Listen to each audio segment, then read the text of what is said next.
কাফেরদের জন্য হলো রহমত, মুশরিকের জন্য রহমত, শুধু মুসলমানের জন্য রহমত নয়, সমস্ত কুল কায়নাতের জন্য রহমত। সুবহানাল্লাহ।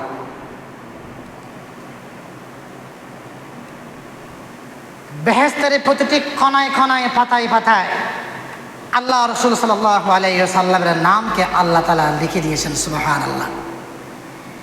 ওয়া রাফা'না লাকা যিকরাক, আল্লাহ রাসূল সাল্লাল্লাহু আলাইহি ওয়াসাল্লামের শান মানকে আল্লাহ তাআলা এত পরিমাণ আল্লাহ তাআলা উঁচু করেছেন, তুলে ধরেছেন।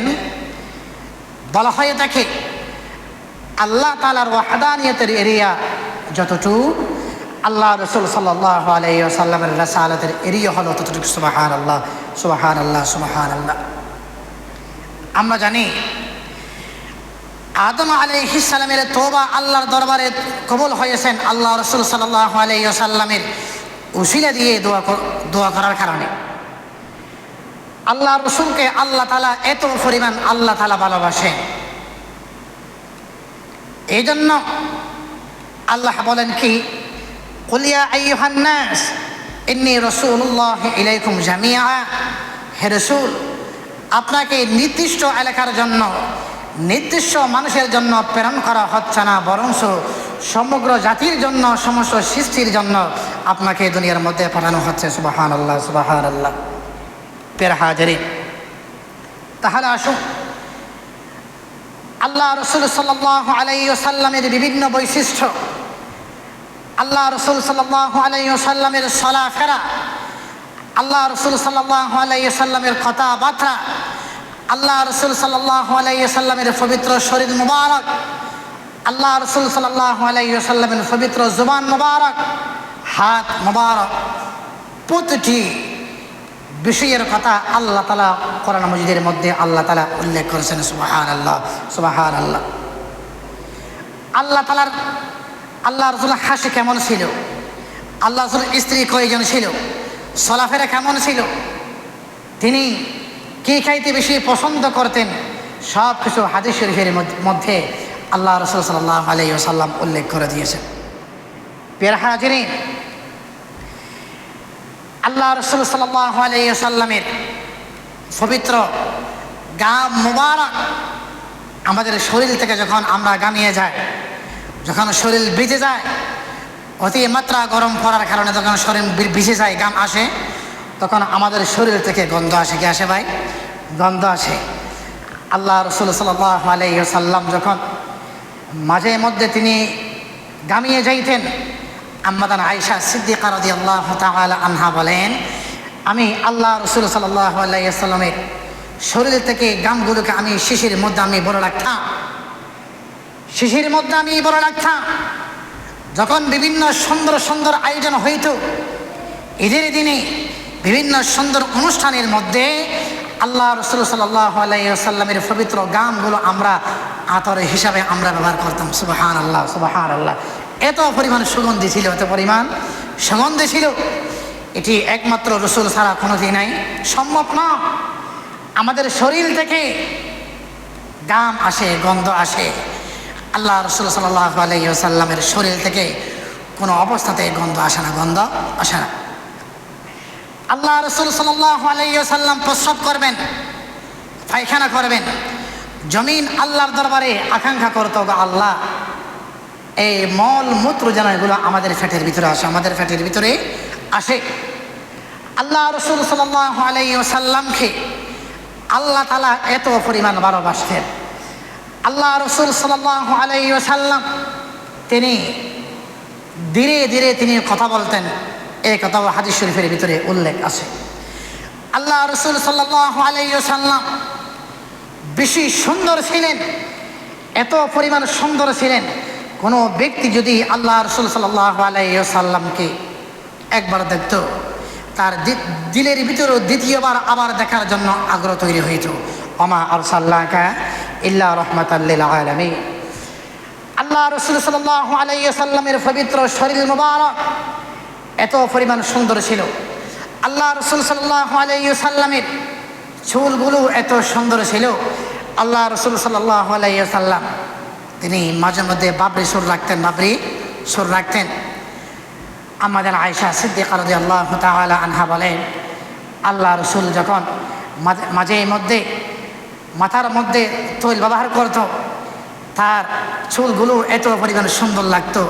এটি এভাবে প্রতিটি বিষয়ের উপর আল্লাহ রসুল সাল্লাল্লাহু আলাইহি সাল্লামের হাত কেমন ছিল, চলাফেরা কেমন ছিল, কথা কেমন ছিল, চোখ কেমন ছিল, জবান কেমন ছিল, কে খাইতে পছন্দ করতেন, সব কিছু সবিস্তারে কোরআন এবং হাদিস শরীফের ভিতরে আল্লাহ এবং আল্লাহ রসুল উল্লেখ করে দিয়েছেন। সুবহানাল্লাহ, সুবহানাল্লাহ।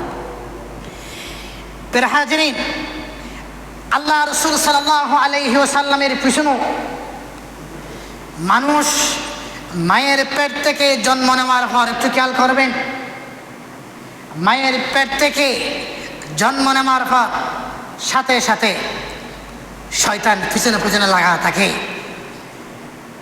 আল্লাহ রসুল সাল্লাল্লাহু আলাইহি ওয়াসাল্লামের জন্ম নেওয়ার পর শয়তান আল্লাহ রসুল সাল্লাল্লাহু আলাইহি ওয়াসাল্লামের পিছনে পিছনে ছিল।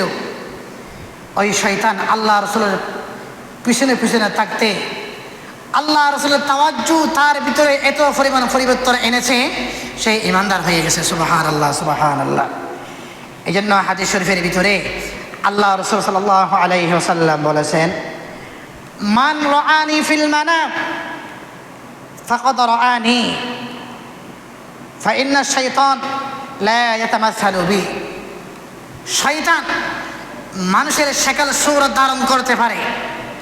দেখবেন, আপনি ঘুমিয়ে আছেন, আপনার স্ত্রীর মতো হুবহু মাঝে মধ্যে আপনি স্বপ্ন দেখেন, আপনার সন্তানকে আপনি স্বপ্ন দেখেন, আপনার স্ত্রী আপনাকে স্বপ্ন দেখে, আপনি আপনার আব্বা আম্মা ইন্তেকাল হয়ে গেছে, আপনি তাদেরকে মাঝে মধ্যে কি দেখেন, স্বপ্ন দেখেন।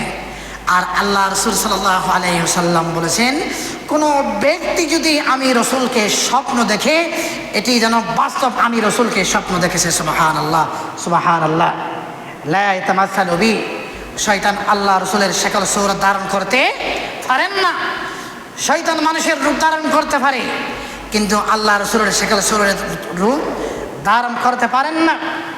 আল্লাহ রসুল সাল্লাল্লাহু আলাইহি ওয়াসাল্লামকে আল্লাহ তাআলা এত পরিমাণ ভালোবাসতেন। প্রিয় হাজিরিন, আল্লাহ রসুল সাল্লাল্লাহু আলাইহি ওয়াসাল্লামকে এত পরিমাণ কি পরিমাণ ভালোবাসতেন। ইয়াফুর নামক একটি গাধা ছিল, খেয়াল করেন,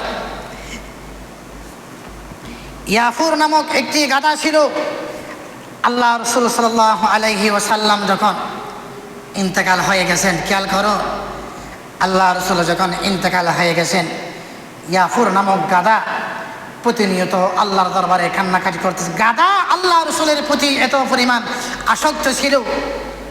আল্লাহ রসুল যেই দিন ইন্তেকাল হয়ে গেছেন, ওই গাধার চোখ দিয়ে এমনভাবে টপকে টপকে টপকে টপকে পানি পড়তেছে। এক সময় তিনি, ওই গাধা পানির মধ্যে লাফ দিয়ে তার মৃত্যু হয়ে গেছে। কি হয়ে গেছে? মৃত্যু হয়ে গেছে। গাধাও আল্লাহ রসুলকে ভালোবাসত, গাছপালা কুল কায়নাত আল্লাহ রসুলকে এত পরিমাণ ভালোবাসত। প্রিয় হাজিরিন, এই জন্য আল্লাহ তাআলা বলেন, কুল ইন কুনতুম তুহিব্বুনাল্লাহ ফাত্তাবিউনি ইউহিব্বুকুমুল্লাহু ওয়া ইয়াগফির লাকুম যুনুবাকুম। হে দুনিয়ার মানুষ, তোমরা আমি আল্লাহকে ভালোবাসতে চাও, তাহলে তোমরা আমি রসুলকে কি করো? অনুসরণ করো, অনুকরণ করো, আমি রসুলকে ভালোবাসো।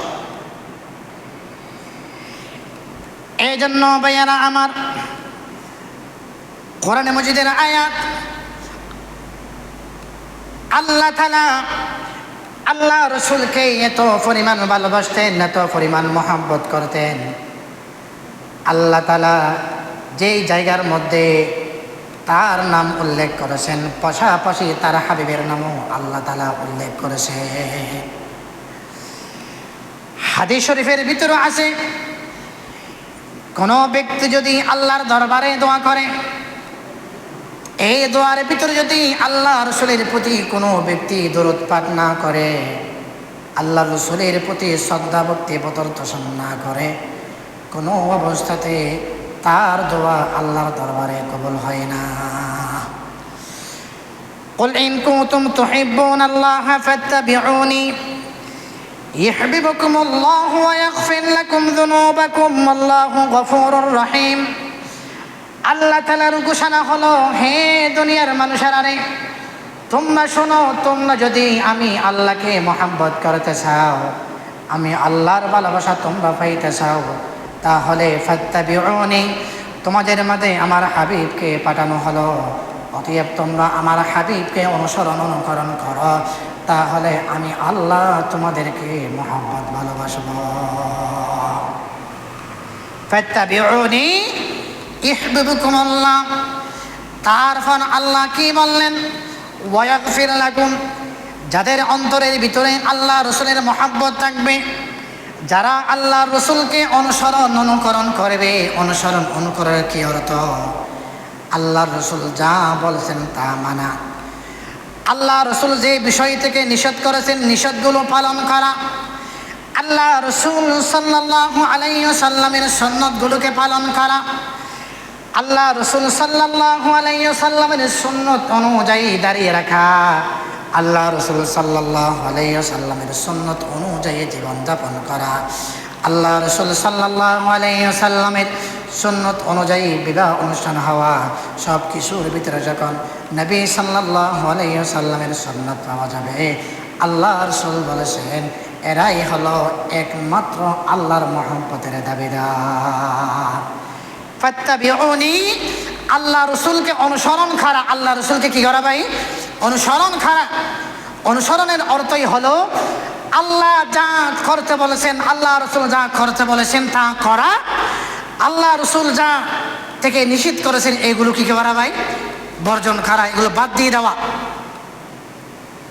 নবী করিম সাল্লাল্লাহু আলাইহি ওয়াসাল্লামের সুন্নত অনুযায়ী দাঁড়িয়ে রাখা, নবী করিম সাল্লাল্লাহু আলাইহি ওয়াসাল্লামের তরিকা অনুযায়ী বিবাহ অনুষ্ঠান হওয়া, আকদ হওয়া, নেগা হওয়া, সংসার হওয়া, ব্যবসা হওয়া, রাষ্ট্র পরিচালিত হওয়া, সব কিছু যখন আল্লাহ এবং আল্লাহ রসুলের তরিকা অনুযায়ী হবে, আল্লাহ রসুল সাল্লাল্লাহু আলাইহি ওয়াসাল্লাম স্বয়ং আল্লাহ বলেছেন ওয়াগফির লাকুম, ওই সমস্ত মানুষের জীবনের গুনাহগুলো আমি আল্লাহ ক্ষমা করে দিব। সুবহানাল্লাহ, সুবহানাল্লাহ।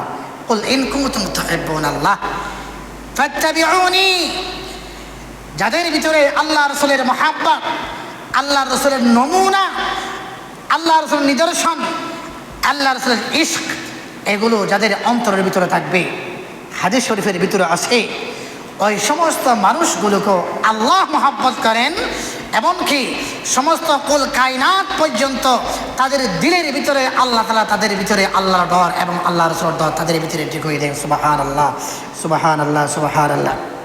খেয়াল করি উকবা ইবনে নাফে, খেয়াল করিবে, উকবা ইবনে নাফে আফ্রিকা গেলেন, আফ্রিকার জঙ্গলে।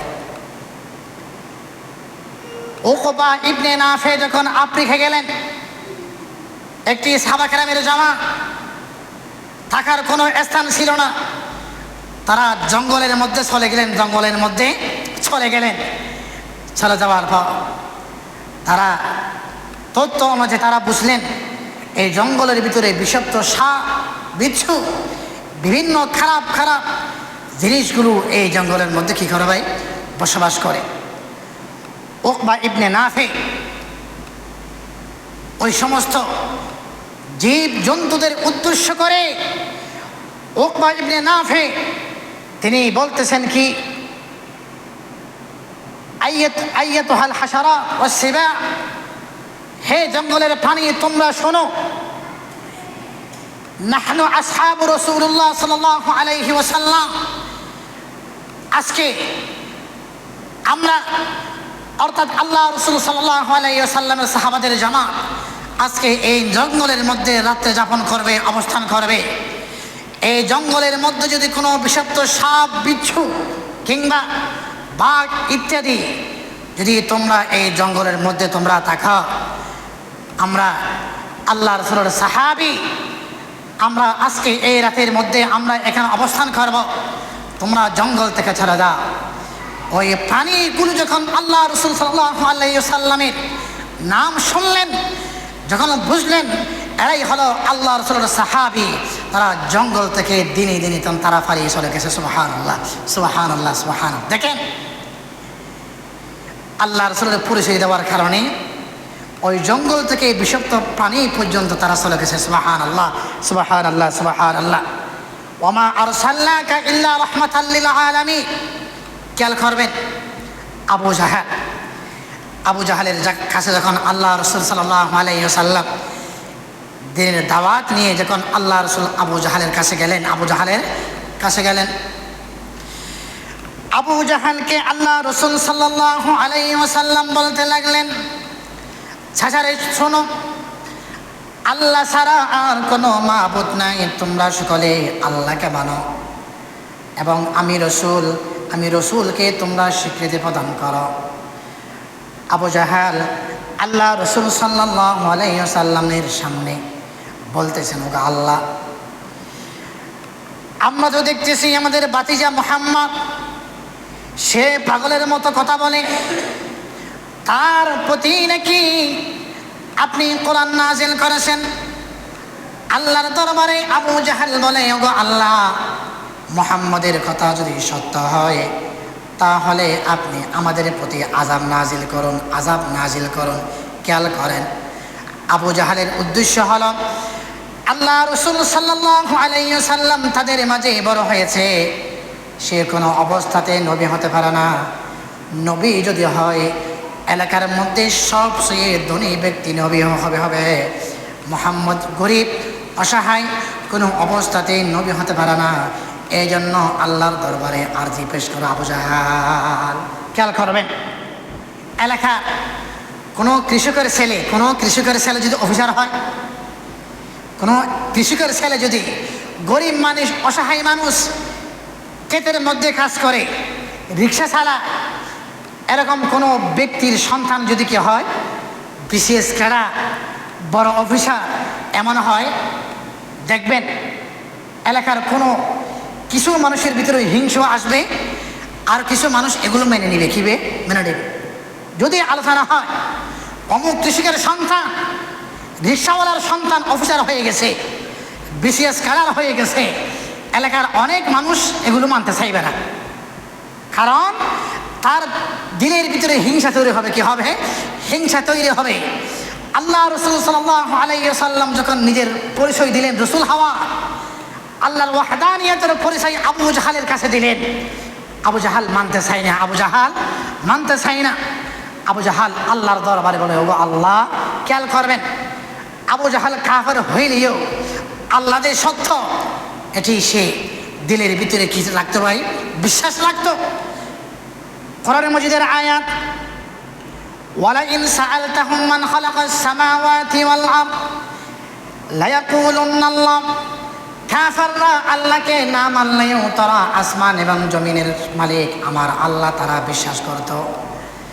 আবু জাহেল যখন আল্লাহ রাসূল সাল্লাল্লাহু আলাইহি ওয়াসাল্লামের সামনে বলতেছে, ভাতিজা মুহাম্মদ, তোমার দিন যদি সত্য হয়, তুমি যদি সত্য হয়, আমি আল্লাহর দরবারে আরজি পেশ করতেছি, এই মুহূর্তের মধ্যে আল্লাহর পক্ষ থেকে আযাব আসুক। এটা কার কথা ভাই? আবু জাহালের কথা। একটু পর জিবরাইল আলাইহিস সালাম আয়াত নিয়ে আল্লাহ রাসূল সাল্লাল্লাহু আলাইহি ওয়াসাল্লামের সামনে উপস্থিত হয়ে গেলেন। জিবরাইল আলাইহিস সালাম আল্লাহ রাসূল সাল্লাল্লাহু আলাইহি ওয়াসাল্লামের সামনে আবু জাহালের তাকাজা অনুযায়ী আল্লাহ তাআলা আয়াত নাজিল করে দিলেন। আল্লাহ বলেন, ওয়ামা কানাল্লাহু লিউআযিবাহুম ওয়া আনতা ফীহিম। খেয়াল করবেন, ওয়ামা কানাল্লাহু লিউআযিবাহুম ওয়া আনতা ফীহিম ইয়া রাসূলুল্লাহ, ইয়া হাবিবাল্লাহ। যেই সমাজের মধ্যে এখনো পর্যন্ত আপনি জীবিত আছেন, যেই এলাকার মধ্যে এখনো পর্যন্ত আপনি জীবিত আছেন, আপনাকে আমি আল্লাহ ওয়ামা আরসালনাকা ইল্লা রাহমাতাল লিল আলামিন, রহমত হিসাবে আমি আল্লাহ আপনাকে দুনিয়ার মধ্যে পাঠিয়েছি। আবু জাহাল শাস্তি কামনা করে, আপনি আবু জাহালের সামনে উপস্থিত থাকার কারণে আমি আল্লাহ ঘোষণা করে দিলাম, আপনি হলেন রহমত। অতএব আপনার উসিলা দিয়ে আমি আল্লাহ এই মুহূর্তের মধ্যে আবু জাহালকে আযাব থেকে আমি আল্লাহ মুক্তি দিয়ে দিলাম।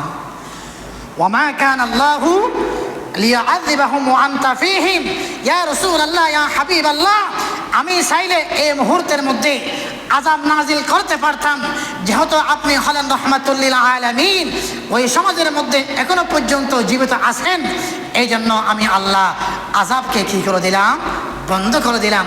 বোঝা গেল কাফেরদের জন্য আমাদের নবী হলো কি ভাই, রহমত। চাইলে আবু জাহালকে খতম করে ওই জমিন থেকে ওই মুহূর্তের মধ্যে আযাব দিয়ে আল্লাহ তাআলা শেষ করতে পারতেন। আল্লাহ বললেন কি, ওমা কান আল্লাহু লিয়াযিবাহুম ওয়া আনতা ফীহিম, ওগো হাবিব আপনি হলেন রাহমাতুল লিল আলামিন, যে জমিনের মধ্যে রাহমাতুল আলামিন উপস্থিত থাকবে ওই এলাকার মধ্যে আমি আল্লাহ আযাব দিতে পারি না। ওমা কান আল্লাহু লিয়াযিবাহুম ওয়া আনতা ফীহিম। প্রিয় হাজিরিন, আল্লাহ রাসূল সাল্লাল্লাহু আলাইহি ওয়াসাল্লাম হলেন রাহমাতুল লিল আলামিন। খেয়াল করবেন, হিজরতের দিনে মক্কা থেকে যখন আল্লাহ রাসূল মদিনার মধ্যে হিজরত করতেছেন, পথের মধ্যে আল্লাহ রাসূলের সাথে আবু বকর ছিল, অসংখ্য সাহাবা কেরামও ছিল। হাঁটতে হাঁটতে হাঁটতে হাঁটতে কিছু দূরে যাওয়ার পর একটু তাঁবু ফেলেন, একটি ঘর ফেলেন, জীর্ণ শীর্ণ অবস্থার মধ্যে একটি ঘর ফেলেন। ওই ঘরের মধ্যে একটি বৃদ্ধা মহিলা ছিল, যার নাম ছিল উম্মে মা'বাদ। মহিলার নাম কি ভাই, উম্মে মা'বাদ। আল্লাহ রাসূল সাল্লাল্লাহু আলাইহি, খেয়াল করেন, আল্লাহ রাসূল সাল্লাল্লাহু আলাইহি ওয়াসাল্লাম ওই ঘরের মধ্যে গিয়ে কিছু খাবার চাইলেন। কিছুকেই চাইলেন, খাবার চাইলেন।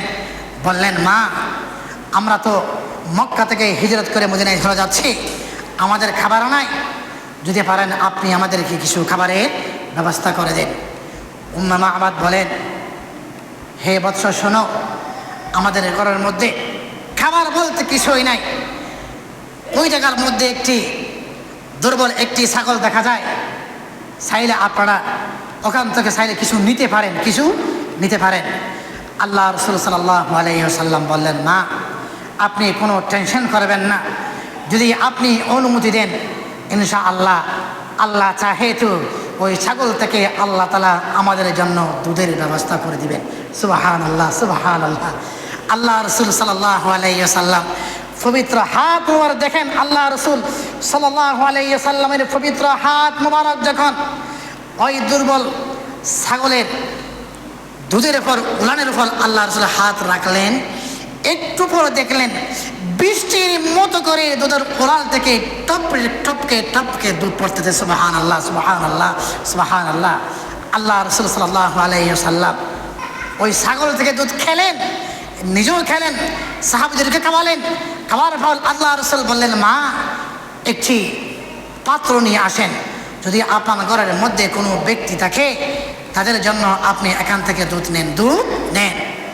উম্মে মা'বাদের স্বামী যখন কিছুক্ষণ পর, খেয়াল করেন, উম্মে মা'বাদের স্বামী যখন কিছুক্ষণ পর ওই ঘরের মধ্যে আসলেন, উম্মে মা'বাদ স্বামীর কাছে দুধ দিলেন। কি দিলেন? দুধ দিলেন। দুধ দেওয়ার পর স্বামী বলে, কিরে আমাদের ছাগল থেকে দুধ আসে না, জীর্ণ শীর্ণ অবস্থার মধ্যে আমাদের ছাগল ছিল, বলো তো দেখি এই দুধ তুমি কোথায় থেকে পেয়েছো, এই দুধ তুমি কোথায় থেকে পেয়েছো? মা'বাদ বলে, হে আদরের স্বামী, আমি দেখলাম কিছুক্ষণ আগে একজন সুন্দর অবয়ব আকৃতির একজন মানুষ, কথাগুলো এত সুন্দর, চেহারা এত সুন্দর, উরুগুলো এত সুন্দর, চোখগুলো এত সুন্দর, কথা বললে তার জবান থেকে, কথা থেকে যেন মুক্তা ঝরে। একবার দেখলে তাকে দ্বিতীয়বার আবার দেখতে মনে চায়, তার চেহারার দিকে তাকালে একবার দেখলে আবার দেখতে মনে চায়। কথাগুলো এত সুন্দর, এমন একজন ব্যক্তি আমাদের ঘরের মধ্যে অবস্থান করেছে। আমার তো মনে হলো 14 তারিখের চাঁদ যেন আমার ঘরের মধ্যে নেমে এসেছে। সুবহানাল্লাহ, সুবহানাল্লাহ।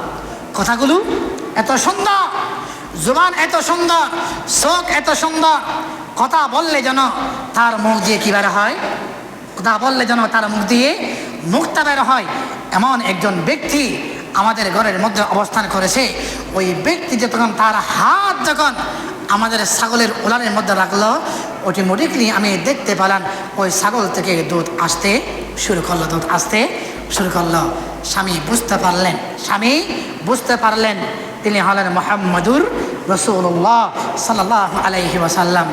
তিনি তার স্ত্রীকে বললেন, হে উম্মে মা'বাদ, সেই যে হলো মুহাম্মদুর রাসূলুল্লাহ সাল্লাল্লাহু আলাইহি ওয়াসাল্লাম। তার অধীনস্থ আত্মীয় স্বজনের প্রতিবেশীর জুলুমের কারণে সে আজকে নিজের দেশ ত্যাগ করতে কি হয়েছে, বাধ্য হয়েছে। আজকে আমরা দুইজন চলো মদিনায় চলো, আমরা তার হাতের মধ্যে হাত রেখে কালমা পড়ি লা ইলাহা ইল্লাল্লাহু মুহাম্মাদুর রাসূলুল্লাহ সাল্লাল্লাহু আলাইহি ওয়াসাল্লাম।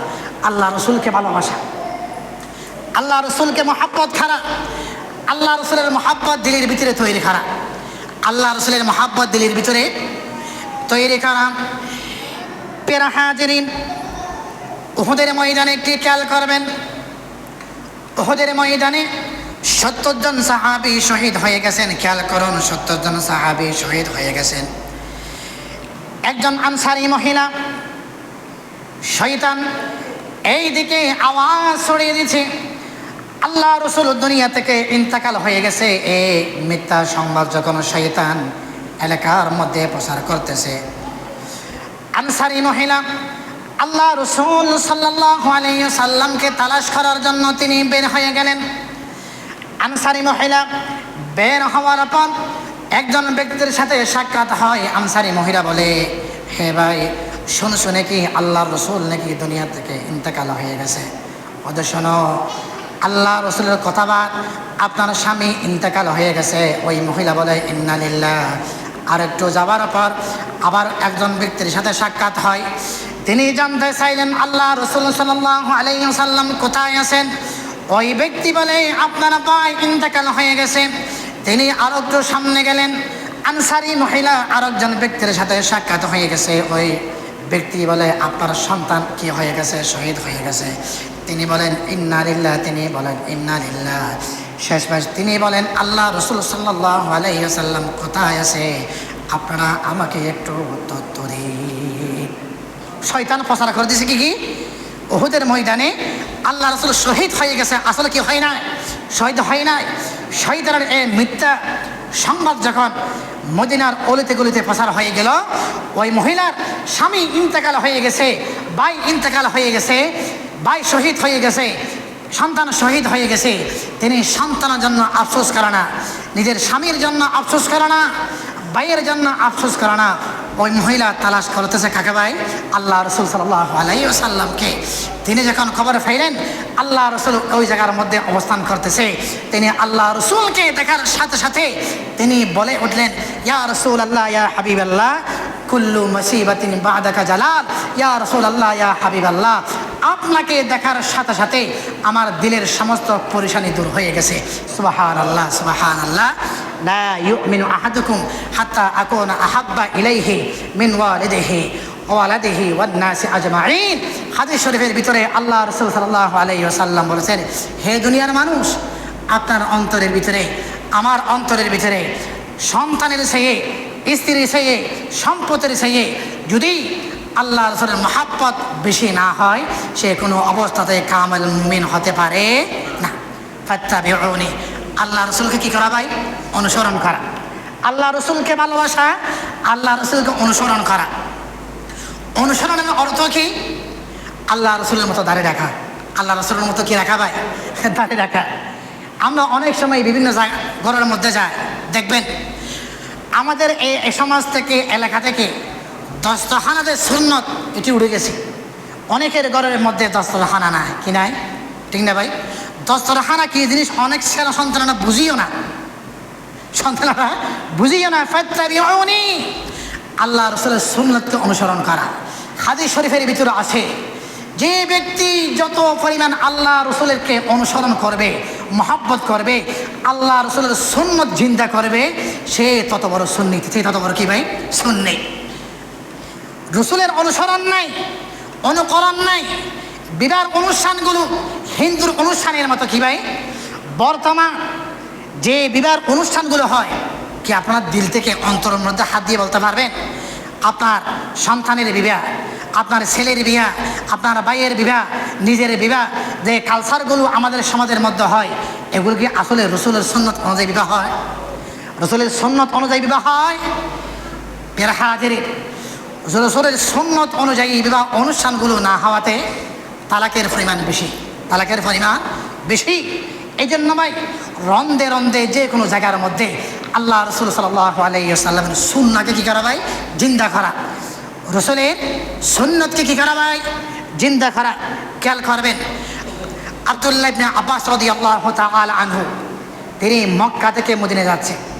খেয়াল করবেন, মক্কা থেকে মদিনা যাচ্ছে। মদিনা থেকে মক্কা যাচ্ছে কে ভাই? আব্দুল্লাহ ইবনে আব্বাস রাদিয়াল্লাহু তাআলা আনহু। খেয়াল করবেন, তিনি রাস্তার মাঝখানে দেখতে পেলেন কিছু মানুষ আটকায় আছে পথের মধ্যে। রাস্তার মাঝখানে কিছু মানুষ আটকে আছে, সামনের দিকে যেতে পারতেছে না। আব্দুল্লাহ ইবনে আব্বাস রাদিয়াল্লাহু তাআলা আনহু জানতে চাইলেন, কিরে ভাই আপনারা এই জায়গার মধ্যে কেন আটকে আছেন? তারা বলতেছে, সামনে রয়্যাল বেঙ্গল টাইগার বিশাল আকারের বাঘ রাস্তার মধ্যে বসে আছে, এই জন্য আমরা যাইতে পারি না। আব্দুল্লাহ ইবনে আব্বাস রাদিয়াল্লাহু তাআলা আনহু এই বাঘকে সম্বোধন করে, খেয়াল করবেন, বাঘকে সম্বোধন করে আব্দুল্লাহ ইবনে আব্বাস রাদিয়াল্লাহু তাআলা আনহু বললেন, ইয়া আইয়ুহাল আসা, ইয়া আইয়ুহাল আসা,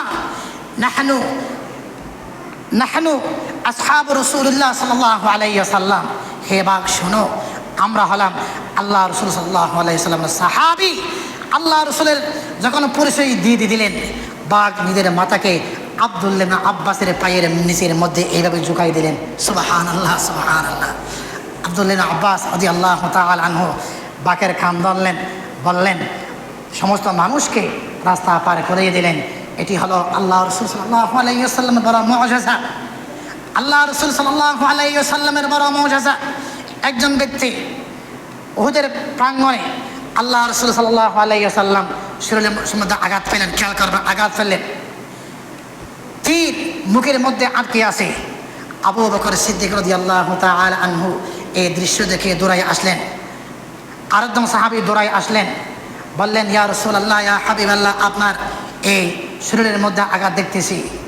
দুইজন সাহাবী আব্দুল্লাহ ইবনে জাররা রাদিয়াল্লাহু তাআলা আনহু, দুইজন সাহাবী যখন ওই তীরগুলো আল্লাহ রসুল সাল্লাল্লাহু আলাইহি ওয়াসাল্লাম শরীর থেকে বের করতেছে, দাঁত পড়ে গেছে। আবার কামড় দিয়ে আল্লাহ রসুল সাল্লাল্লাহু আলাইহি ওয়াসাল্লাম শরীর থেকে তীর বের করতেছে, দাঁত আরেকটা পড়ে গেছে।